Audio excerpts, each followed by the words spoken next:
লিটন দাসের ভয়ঙ্কর সেঞ্চুরি, শেষ বিকালে হাসান মাহমুদের অগ্নিঝরা বোলিং, পাকিস্তানকে কাঁদিয়ে আবারও জয়ের পথে বাংলাদেশ।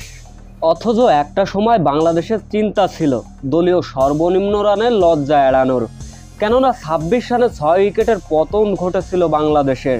এরপরে দুর্দান্ত জুটি গড়লেন মেহেদী হাসান মিরাজ এবং লিটন কুমার দাস, 165 রানের জুটি।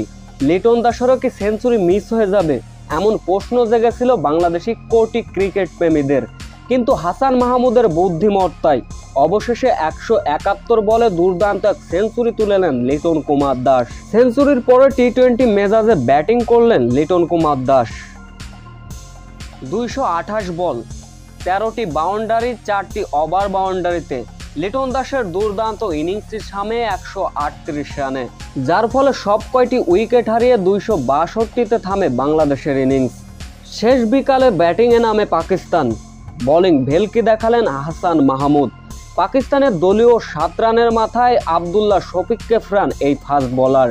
এরপরে শেষ বেলায় শেষ বলটিতে দুর্দান্ত উইকেট তুলে নেন হাসান মাহমুদ, যার ফলে তৃতীয় দিনে পাকিস্তান এগিয়ে মাত্র 21 রানে 9 উইকেট হারিয়ে 2 উইকেট হারিয়েছে পাকিস্তান।